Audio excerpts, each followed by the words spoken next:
Alright, quick review of the two Workbees. One is 1/72 and comes with cargo train. The other one is 1/24, does not. This is two parts, kind of solid-ish. Bottom part's totally solid, really good detail. No bubbles. Some little bit of weird stuff right there. All the lines are straight, very sharp. And it's keyed to fit on the upper. The upper is almost solid. The bottom is about as heavy as the top, so different density materials. And then you have your back little spine. And you have your two, 1 and 2, these are your mandibles. And actually I don't think these are the mandibles. The mandibles, I'll show you another kit, look a little different. And on the 1/350 refit, the Paragraphics photo etch, that actually has the mandibles that go underneath. I don't know what you call these nubbin things right here. I think they're lit. I don't know, I'm not sure, but I don't think these are the actual mandibles. I think there's another piece for the 1/350 refit you can buy the photo etch for, which isn't included in this kit. Spine, other piece is this. I don't know what it goes to. There's no instructions. I bought this used off of eBay, so maybe it originally did, and it's from Federation Models. And I've never bought a model that was manufactured by Federation Models before.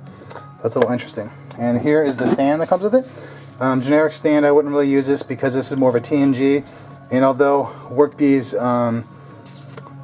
existed in TNG, in fact they're in the DS9 tactical manual, and they look nearly identical. To me, this still feels very the motion picture era. So I wouldn't, or even not even the motion picture. How about Star Trek 2? You know, I wouldn't include that. But also, let's compare. Always the other part too. This is, I believe, the light that is in the front right there. Let's compare that to the 1/72. This is by Alliance, is it? Yes, Alliance Models, and they make great kits. Here's the shuttle bay, or the shuttle bay travel pod again. It's in two parts.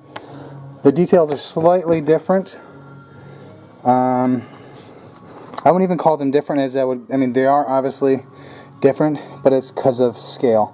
Where this right here, these coil-looking things are actual coils. These are just slotted rectangle squares. And that omission, I think, is just because of the size. They're not omission, the variance is because of the size difference. That's all. And then the top, details look the same. This is a connected piece. This looks a little, right here looks a little fluted. And there is the louver that's separate on the other one. And on the travel pod, the Workbee, this opens. That's how the pilot gets in and out.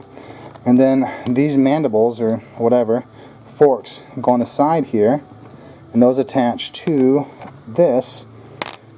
And this right here, like this. So you see the negative, that's a negative of that, so this fits in. So you could display this separately if you are so inclined. This attaches to the cargo module, and then in between each one, oops, there's another one that goes in between, and the end. And the end is a specific part. It's not just a recast because it doesn't have the nubs, and it says so in the instructions as well. And the lights, I'd have to look again, but there's lights up here. There's lights in the back.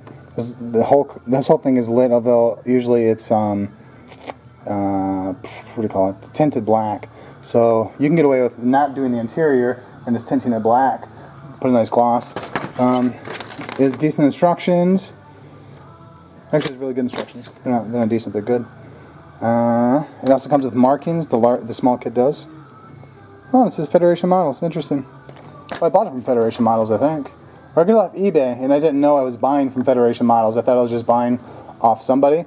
But for the small kit anyway, but it ended up being Federation Models. I've done a couple of those things. They sell on eBay, and I didn't realize that I was buying from them. Which begs the question, when you buy these resin kits on eBay, check, Monsters in Motion, check Federation Models, Starship Modeler. People will pay 3 times or twice as much for these kits on eBay because the auction atmosphere, when you can just buy it for much less on those stores. I think I was looking at a Steam Runner or an Akira. I can't remember what I was looking at, and it sells for like I can't remember what I was looking for, but it was like $140 or something, and I was gonna buy it somewhere around $100, I ended up going up to like $300 something. Oh, I know what it was. It was the Nostromo landing vehicle. That's what it was. And I think it's for sale at Monsters in Motion. It went up to like $320, but you can buy it. I can't remember the price, but somewhere in the $1 something or $2 something. So it was over $70, if not like $150 more.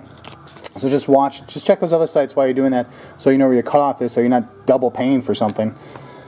So those two. The only other one I want to kind of toss out real quick is I don't know the scale. I think it's 124 or 132nd. I bought this super used on eBay, and I guess I should get out so you can see it. And when I bought it, I didn't know anything. I mean, I knew what it was, but I didn't know anything who made it. I just figured it was like a super old kit, and I plan on separating it. It had already been assembled, and there's a seam right here where it's assembled. So I wanted to light it up, do everything on it. So I did a cast of it, and I was going to light it up. And I was actually, since I made a cast of it, I was even thinking about maybe even selling a few hollow versions.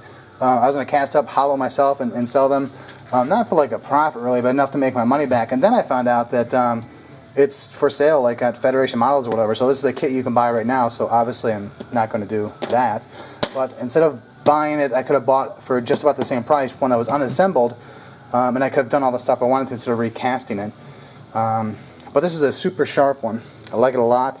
I'm actually missing parts in the one I got. These are the lights or whatever, and I'm missing them on both sides of mine. When I took off the docking module, I broke it, but I have all the pieces and it fits back together well. It's either Starship Modeler or Federation Models or whoever does this travel pod. It's really nice. It's really good. It's got all the detail. I compared this to what was seen on screen and a few screen grabs. Super good, man. And I bought this because I saw Dirk Pitt's paper model, and I just fell in love with like that size. It's awesome, and that's where I picked this up. This is a great kit. It's not very expensive. I'm thinking $30. That doesn't seem right though. It seems kind of cheap, but I'm thinking it's $30. And awesome kit. This kit, they still have it listed, but it's not for. They're out of stock, and that generally means they're not getting them back. So this one's out of stock. It's a great scale to get. Check eBay. I've never seen it. That's why I bought it. This one is still for sale, and it is cheap. It's like $30 or something like that. It's super cheap. There's not many parts here. Extremely accurate. All of Alliance's kits, I have a few of them, are great. And this is just something that you can just put together. You don't have to light it. You can just paint it up, and it's awesome to put in the background. If you could, I don't know. If you could do, you could actually do like what Steve Neal did with his Eagle transporter. We did that curved background, the star, the star effect.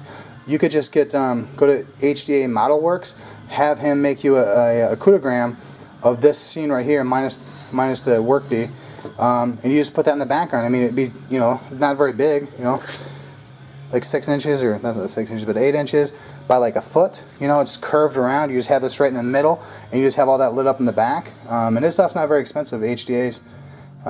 This would be a great weekend build. If you want to put lights in there, you could do something pretty simple with just some nav lights, or I don't know if they're nav lights, but there's just some lights on top, and that's about it. And I think these are lights too, but you don't have to go all crazy with it all.